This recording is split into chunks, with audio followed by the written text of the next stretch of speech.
प्रिय छात्र एवं छात्रों, आज की इस क्लास में मैं आपको कंप्यूटर टाइपिंग हिंदी के अंतर्गत पत्र लेखन सिखाने के लिए आज मैं आपको कार्यालय ज्ञाप पत्र के बारे में आपको हम समझाने वाले हैं।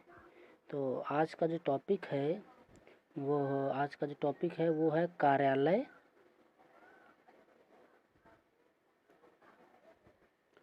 कार्यालय ज्ञाप। तो आज हम यहाँ पर कार्यालय ज्ञाप सीखेंगे। इससे पूर्व की क्लास में मैंने आपको शासकीय पत्र, अर्धशासकीय पत्र, पृष्ठांकन और उसके साथ में कार्यालय आदेश इत्यादि पत्रों के बारे में बताया है।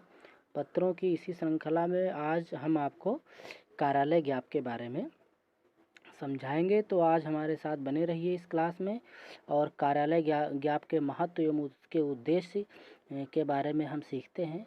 क्योंकि अगर हम किसी कार्यालय में नियुक्त होते हैं और हमको इन पत्रों के बारे में अच्छी जानकारी नहीं होती है, कौन सा पत्र किस समय लिखा जाता है, किन परिस्थितियों एवं किन उद्देश्यों की पूर्ति के लिए वह प्रेषित किया जाता है, तो ये हमारे लिए उचित नहीं होता है। तो एक क्लर्क स्टेनो के लिए ये बेहद आवश्यक है कि उसको पत्रों के बारे में विशेष रूप से जानकारी होनी चाहिए। तो देखते हैं इसको किन उद्देश्यों की पूर्ति के लिए लिखते हैं। यह पत्र व्यवहार का वह रूप है जिसके माध्यम से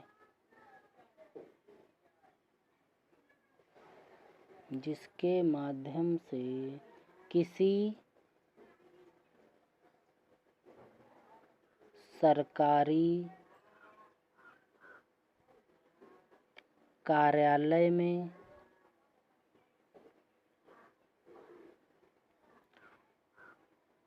किसी विशिष्ट अथवा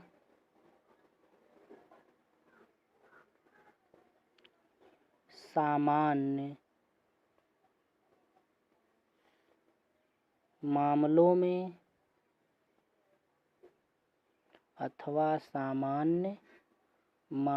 में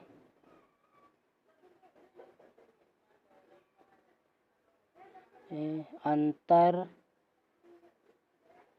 कार्यालयी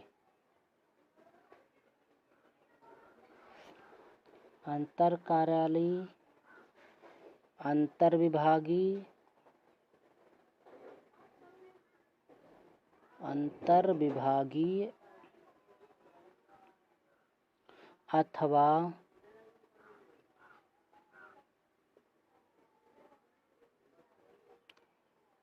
अंतर्वैयक्तिक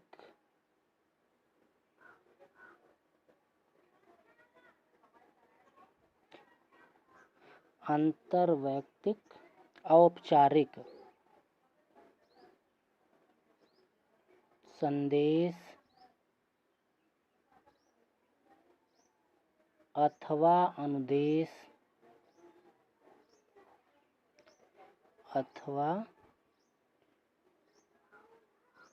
अनुदेश प्रेषित करने के लिए किया जाता है।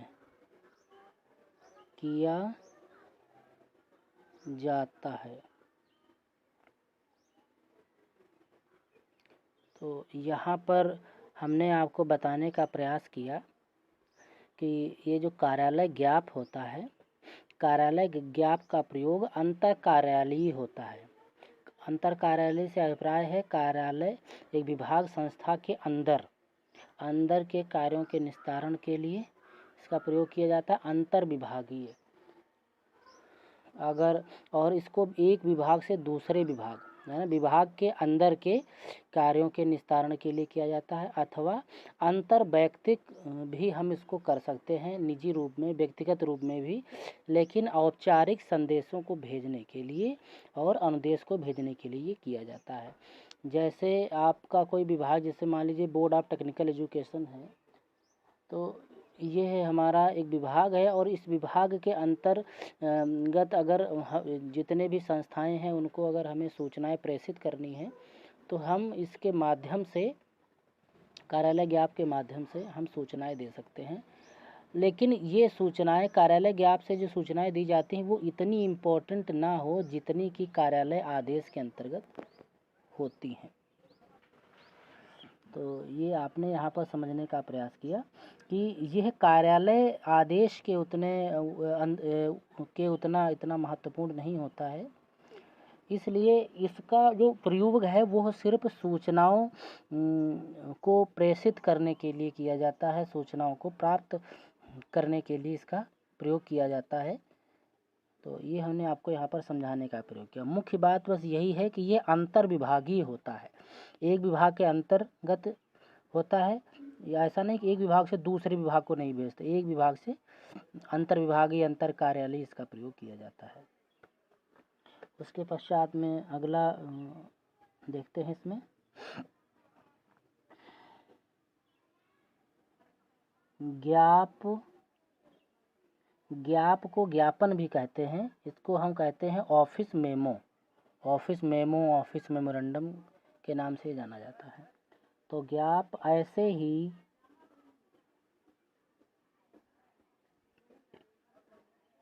प्राधिकारी अर्थात अधिकारी अथवा कार्यालय को भेजा जाता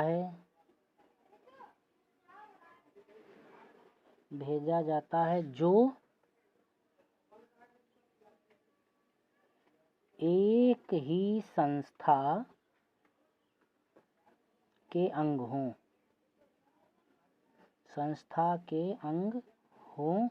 अथवा अधीनस्थ कर्मचारी हों। अधीनस्थ कर्मचारी हो अथवा असाधारण विशिष्ट व्यक्ति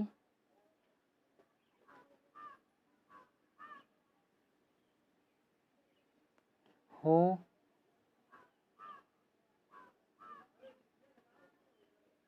जिनको किसी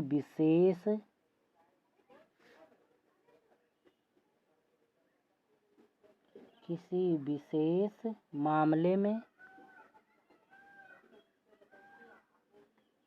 सूचना दिया जाना हो।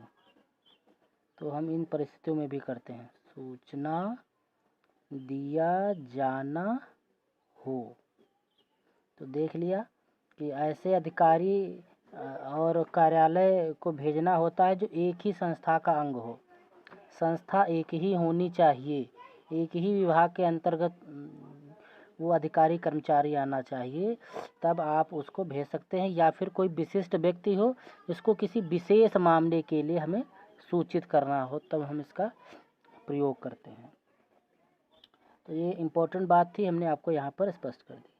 अब उसके पश्चात में इसकी कुछ और विशेषताएं हैं, उन विशेषताओं को हम यहाँ पर आपको इंगित कराते हैं, जिससे आप याद रहेंगे तो आपके भविष्य के लिए वो इम्पोर्टेंट है। तो जैसे पहली विशेषता है, उद्गम कहाँ से इसका होता है, कौन इसको निर्गत कर सकता है। तो इसका उद्गम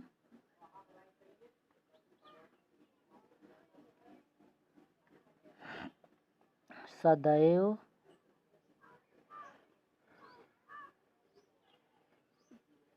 किसी कार्यालय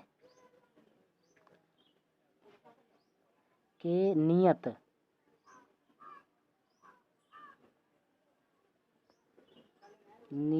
प्राधिकारी के स्तर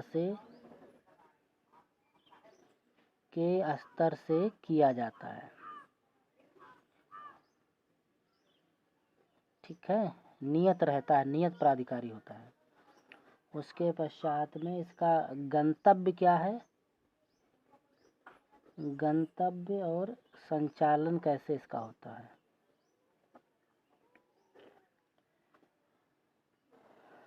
यह नियत प्राधिकारी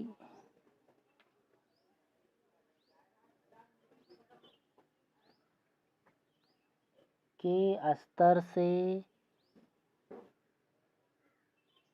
उद्गमित होकर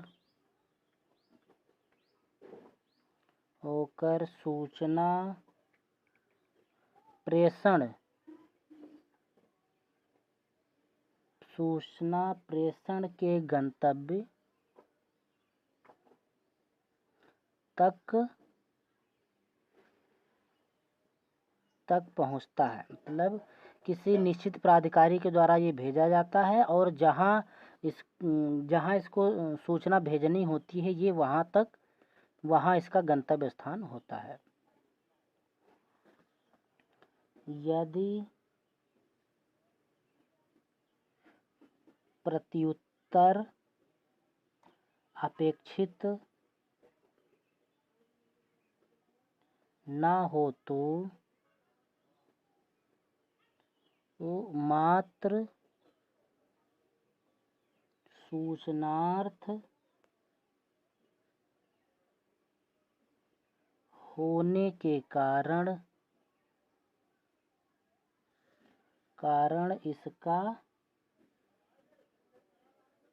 इसका संचालन सदैव एक आयामी का मतलब सिर्फ एक तरफ से लिखा जाएगा, एक आयामी होता है। अगर उस पत्र में उत्तर की इच्छा नहीं की गई है ना, प्रत्युत्तर अपेक्षित नहीं है, तो ये हमेशा एक आयामी होगा। अगर उत्तर की इच्छा उसमें जताई गई है तो ये आपका द्विआयामी भी हो सकता है, लेकिन ज़्यादातर बहुधा स्थिति में यह सिर्फ आपका एक आयामी ही होता है, क्योंकि यह मात्र संदेश अथवा अनुदेश प्रेषित करने के लिए इसका प्रयोग किया जाता है। ठीक है, तो ये एक आयामी होता है, ये इसका मुख्य लक्षण है। इसके पश्चात अगला हम आपको बताते हैं अगली विशेषता क्या है इसकी। अगली है इसकी विषय वस्तु, इसकी कैसी होनी चाहिए, ये किन किन तथ्यों के ऊपर ये लिखे जाते हैं, मैटर्स विषय क्या है उसके।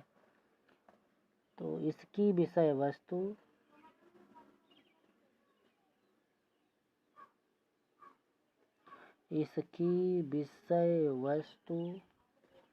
किसी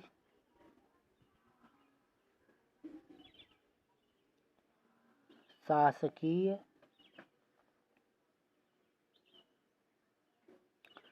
कार्य व्यवहार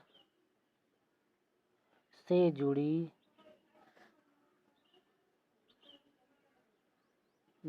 किसी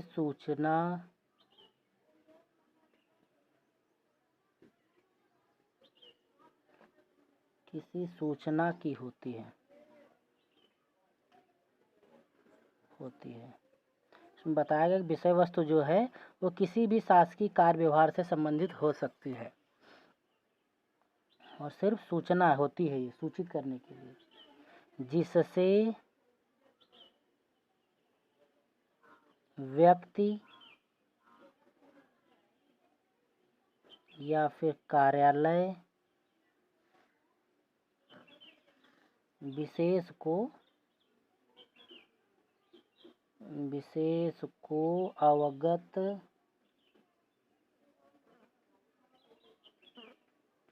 कराए जाने की अपेक्षा होती है,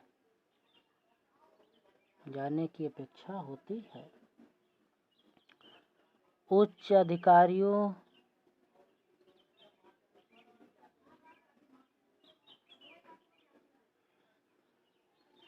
संबंधित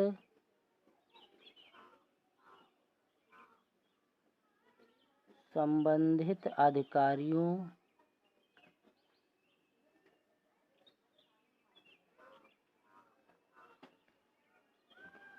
सूचना का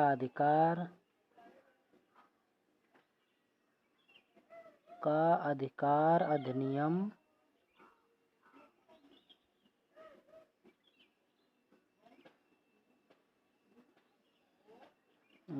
अधिनियम 2005 के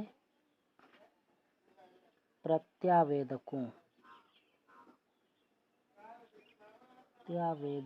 अथवा विशिष्ट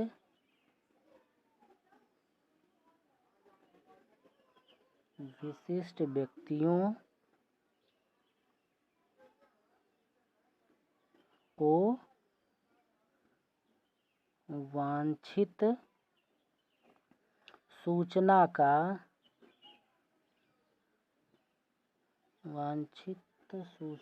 का प्रेषण पत्र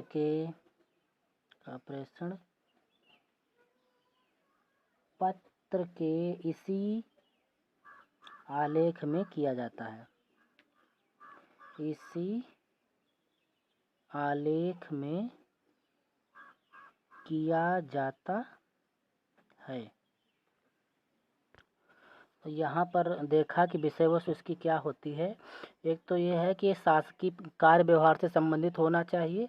उसके पश्चात जितने भी उच्च अधिकारी हैं, संबंधित अधिकारी हैं, या फिर अगर सूचना का अधिकार अधिनियम 2005 के जितने भी आवेदक हैं जिन्होंने सूचना मांगी है, अथवा कोई विशिष्ट व्यक्ति को कोई वांछित सूचना देनी है, तो इसी पत्र का जो है वो प्रयोग किया जाता है।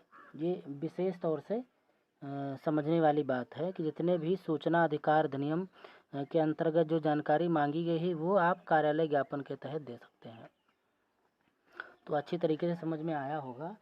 अब इसके पश्चात हम आपको इसमें बताते हैं कि कार्यालय आदेश और कार्यालय ज्ञापन में समानताएं क्या हैं।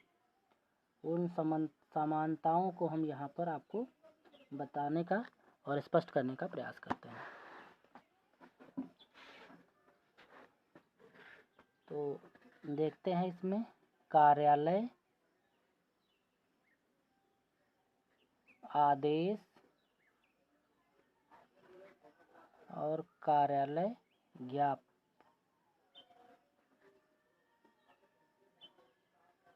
ज्ञाप में समानताएं क्या क्या समानताएं हैं। तो समानताएं देखते हैं। पहला है दोनों से अभिप्राय कार्यालय आदेश और कार्यालय ज्ञाप कि दोनों किसी शासकीय कार्यालय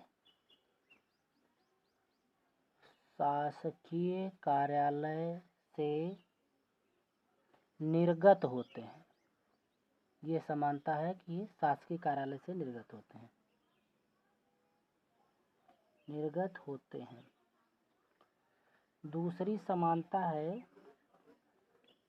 कि दोनों में विषय वस्तु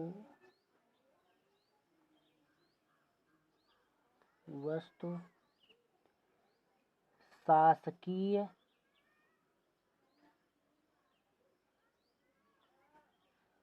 कार्य की होती है। ठीक है। अगला है इसमें दोनों प्रशासनिक गतिविधियों प्रशासनिक गतिशीलता की दृष्टिकोण से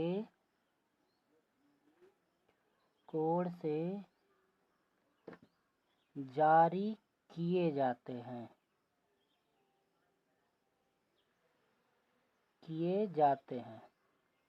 गतिशीलता की दृष्टिकोण से। अगला है इसमें दोनों का अभिलेखीय महत्व होता है। अभिलेखीय महत्व मतलब अभिलेख के लिए ये इम्पोर्टेंट होते हैं। अगला है दोनों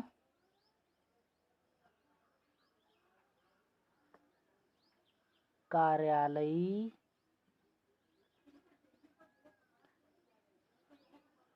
कामकाज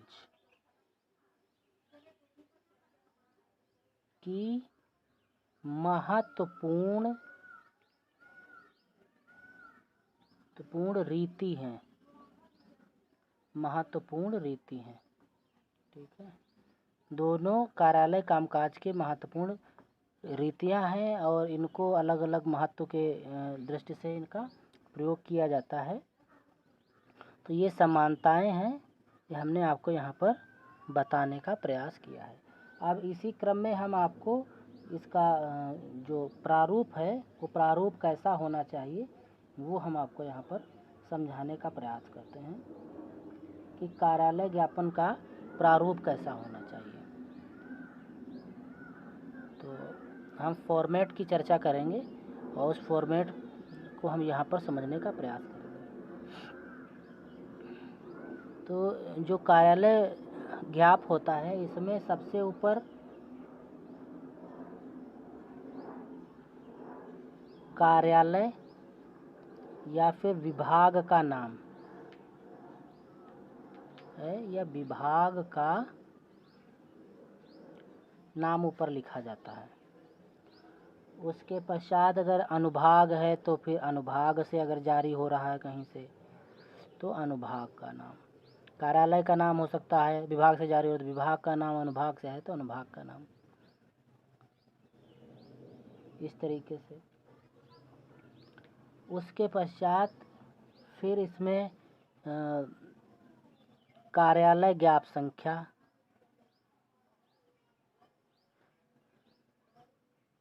कार्यालय ज्ञाप संख्या और दिनांक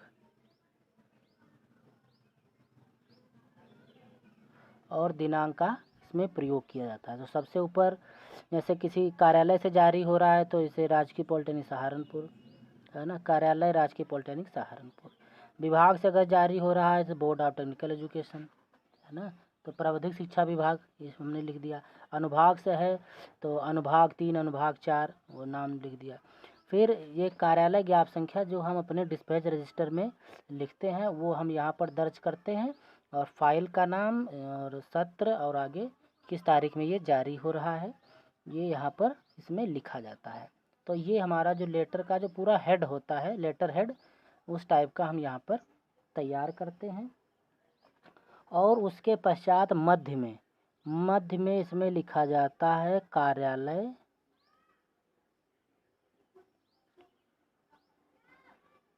ज्ञाप और उसके नीचे अंडरलाइन कर दी जाती है और इसको थोड़ा सा डार्क भी कर देते हैं ना, थोड़ा सा मोटा टाइप का। कंप्यूटर से जब करते हैं तो मोटा कर देते हैं, इसको डार्क कर देते हैं, थोड़ा सा अलग सा ये प्रतीत होता है। और उसको सेंटर में कर लेते हैं कंप्यूटर से, ये बिल्कुल मध्य में आ जाना चाहिए। और उसके पश्चात फिर थोड़ा सा एक यहाँ से एक टैब दे करके आप एक पैराग्राफ क्रिएट करके थोड़ा स्पेस छोड़ करके हम यहाँ से लिखना आप प्रारंभ करते हैं। तो आप इसको जब लिखेंगे तो कार्यालय में कुछ यूज होते हैं आपकी फ्रेज, उन फ्रेज का आप प्रयोग करके लिख सकते हैं। जैसे इसका फ्रेज स्टार्ट करते हैं से अधो हस्ताक्षरी द्वारा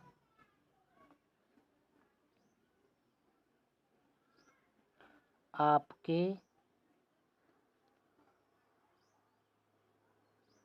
पूर्व पत्र व्यवहार संख्या है ना, व्यवहार संख्या दिनांक, किस दिनांक को व्यवहार हुआ था वो दिनांक यहाँ पर डाल करके, के संबंध में, के संबंध में ये यहाँ पर कर सकते हैं।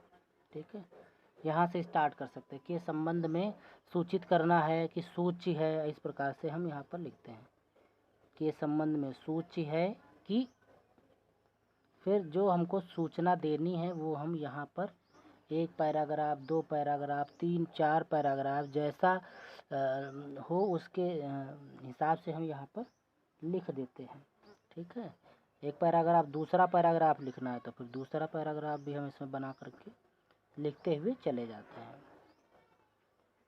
ठीक, और उसके पश्चात अंत में, लास्ट में इधर समापन जब करते हैं इधर लिखते हैं भवदीय। ठीक, और फिर थोड़ा सा हस्ताक्षर करने की जगह छोड़ देते हैं भवदीय के बाद में, और उसके पश्चात जो इसको जारी कर रहा है उसका नाम लिख देते हैं। ठीक, और उसका जो पद का नाम है वो सबसे लास्ट में पद नाम भी इसमें इंगित कर दिया जाता है। तो ये तो हो गया, और उसके पश्चात में इसके लास्ट में बिल्कुल ख़त्म होता है। अभी तक तो ये पता नहीं चला कि ये जारी किसके लिए हुआ है। अब उसके पश्चात में फिर ये अंत में जिसको जारी किया जाता है उसका नाम लिखते हैं। ठीक है, उसका नाम लिखते हैं। तो आप कार्यालय ज्ञाप के माध्यम से हमने आपको वो बताया था सर्कुलर परिपत्र, तो आप परिपत्र को भी लिख सकते हैं। यहाँ पर आपने पूरा मैटर लिख दिया।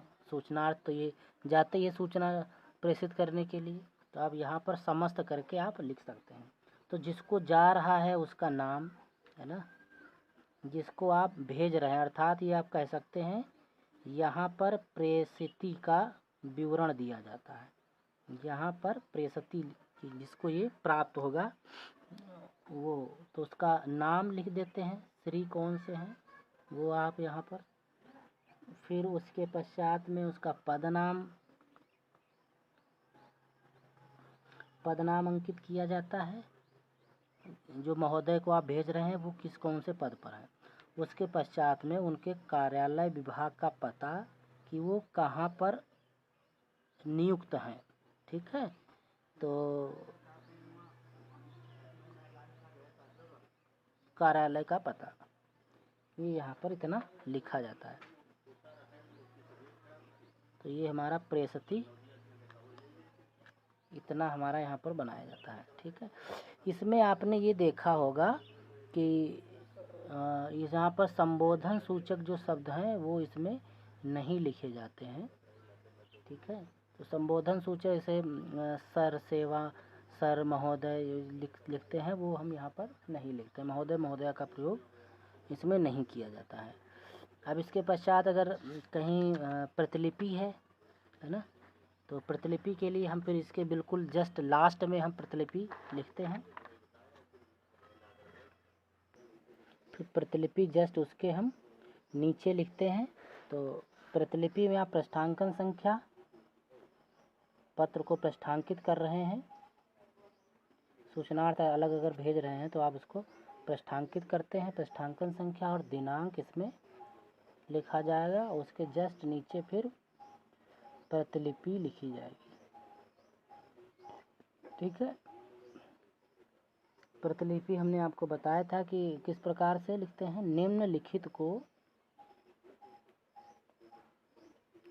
निम्नलिखित को सूचनार्थ,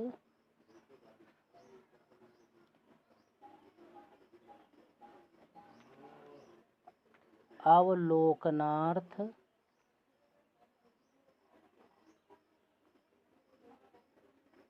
एवं आवश्यक कार्रवाई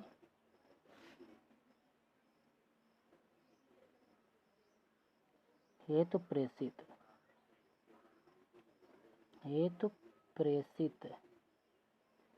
इतना हमने यहाँ पर लिखा। फिर 1, 2, 3 जितने लोगों को हम भेज रहे हैं उन लोगों का यहाँ पर नाम जो है वो नाम और उनका पदनाम, एड्रेस वो यहाँ पर लिख दिया जाता है।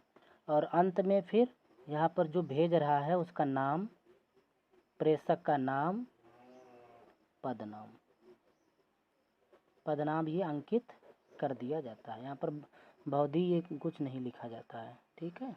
नाम और पदनाम बस यहाँ पर इतना लिखा जाता है। तो इस प्रकार से ये हमने आपको कार्यालय आदेश कार्यालय ज्ञापन का जो प्रारूप है वो हमने आपको यहाँ पर बताया। अब हम आपको इसमें इसका उदाहरण दिखाते हैं कि किस तरीके से ये एक निहित फॉर्मेट में लिखा जाता है। फॉर्मेट हमने बताया, अब आपको हम यहाँ पर उदाहरण के बारे में समझाते हैं। तो इसका उदाहरण हम यहीं से जस्ट इसके नीचे से लिखते हैं, उदाहरण, एग्जाम्पल इसका देखते हैं। तो हमने बताया था कि कार्यालय या विभाग का नाम लिखा जाएगा। तो यहाँ पर जो हम आपको उदाहरण बता रहे हैं वो शिक्षा निदेशालय से है। शिक्षा निदेशालय,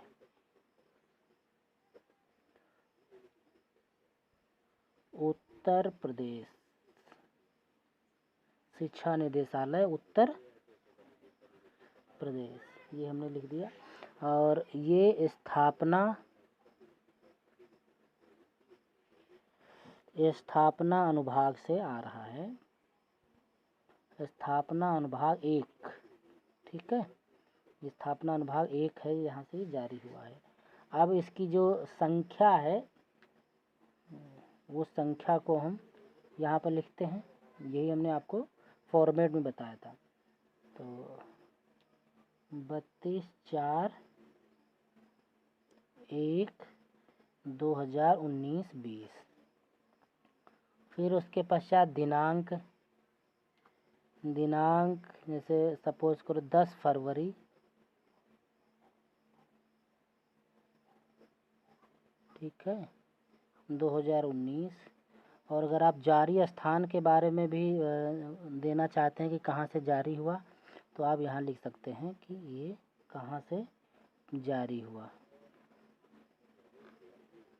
प्रयागराज, ठीक है। तो ये हमारा लेटर हेड टाइप का होता है, इसको हम यहाँ पर दर्ज करते हैं। फिर हमने आपको बताया था कि मध्य में कार्यालय ज्ञाप लिखा जाता है,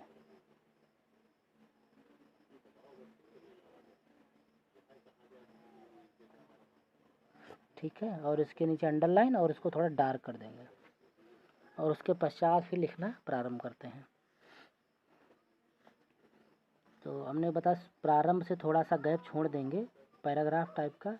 फिर लिखते हैं अधो हस्ताक्षरी,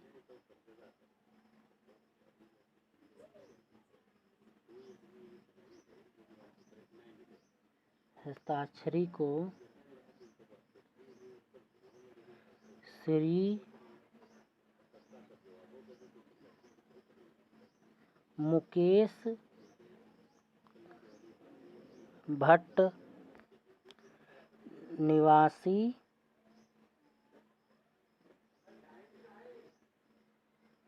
एक 102 मटियारा रोड। फिर अगला हम जस्ट इसके आगे से लिखेंगे जहाँ से हमारा स्टार्ट होता है, मटियारा रोड, अल्लाहपुर। अब हमने आपको इसमें फॉर्मेट भी बता दिया और मैं आपको उदाहरण से भी समझा रहा हूँ, तो आपको प्रत्यक्ष प्रमाण के तौर पर दिखेगा किस तरीके से लिखा जाता है। अल्लाहपुर, प्रयागराज। जब आप पता या कुछ पद नाम कुछ लिखें तो आप लास्ट में उसकी वहाँ पर कॉमा जरूर लगा दिया करें, ठीक है, जिससे कि ना थोड़ा सा अलग अलग प्रतीत होता रहे। का ध्यान,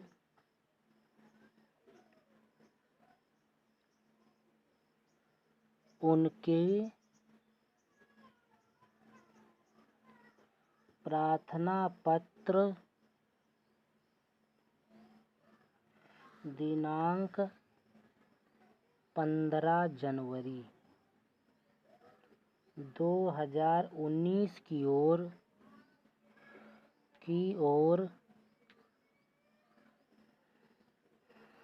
आकर्षित कराते हुए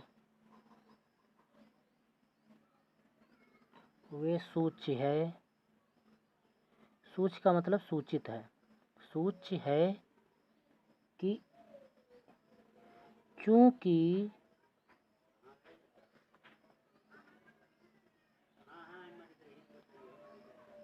इस कार्यालय में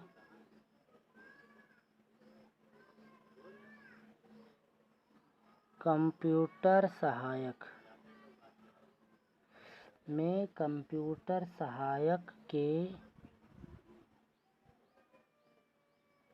रिक्त पदों पर नियुक्ति हेतु चयन स्थानीय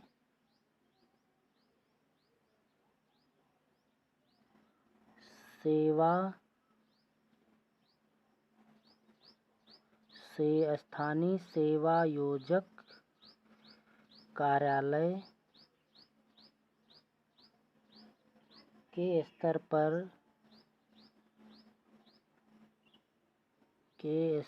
पर संपन्न किया जाता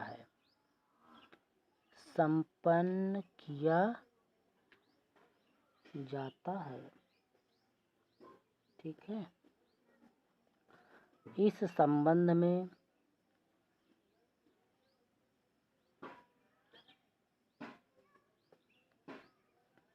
रिक्तियों के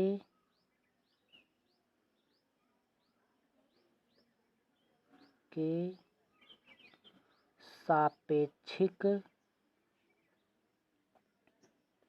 प्राप्त आवेदन पत्रों पर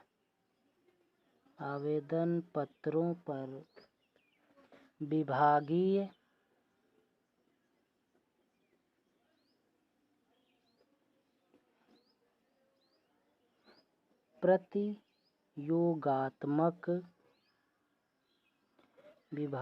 प्रतियोगात्मक परीक्षा को आधार बनाकर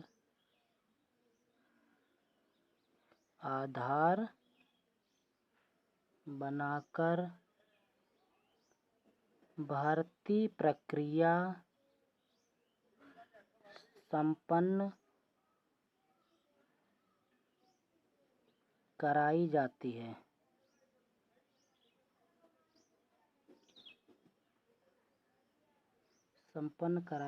है। अतः भर्ती प्रक्रिया एवं रिक्त पदों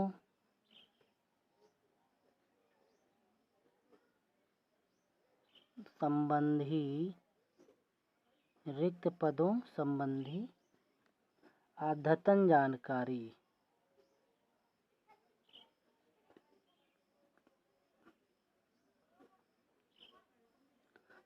हेतु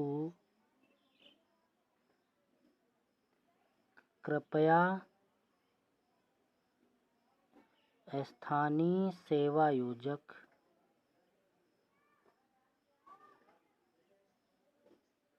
कार्यालय से संपर्क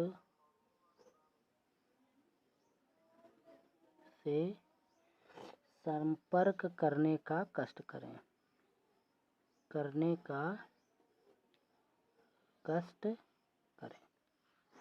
और इसके पश्चात में फिर ये हमारा जो लेटर का जो मुख्य पार्ट था वो पूरा हो गया। फिर लास्ट में हम इधर जब समाप्त करेंगे तो भवदीय। अब ये किसको भेज रहे हैं, कौन भेज रहा है, वो उनके हस्ताक्षर होंगे, तो यहाँ पर हम हस्ताक्षर के लिए जगह छोड़ देंगे। फिर इसको जो भेजने वाले हैं उनका नाम संजीव माथुर। ठीक। और फिर ये कौन है, ये है उपनिदेशक, इनका पद नाम यहाँ पर लिखा जाएगा। ठीक है, इतना आपने यहाँ पर लिख दिया।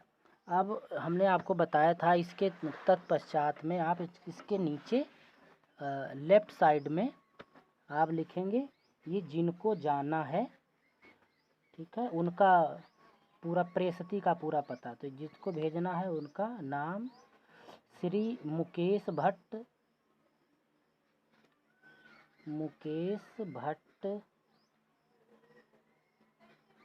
ठीक है। एड्रेस था 102 मटियारा रोड, अल्लाहपुर,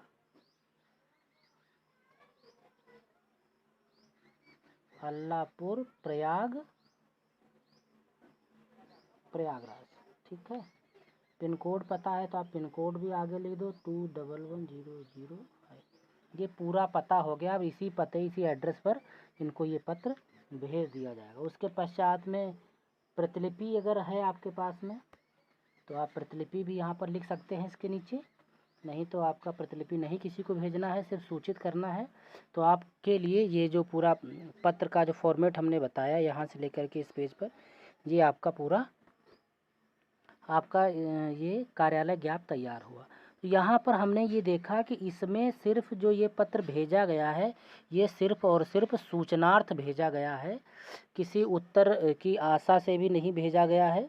तो हमने आपको बताया था कि जो हम पत्र भेजते हैं कार्यालय ज्ञाप, तो ये अंतर विभागीय होता है, अंतर कार्यालयीय होता है और किसी विशिष्ट व्यक्ति को सूचनार्थ ये भेजा जाता है। तो इसमें विशिष्ट व्यक्ति थे मुकेश भट्ट, ये जिनका चयन जो कंप्यूटर सहायक के लिए किया जाना था, तो उनको सूचनार्थ इसमें ये कहा गया है कि आप स्थानीय सेवा योजना कार्यालय से संपर्क स्थापित करें और जो प्रक्रिया है इसकी उसको उसकी जानकारी है तो आप वहाँ से संपर्क करें।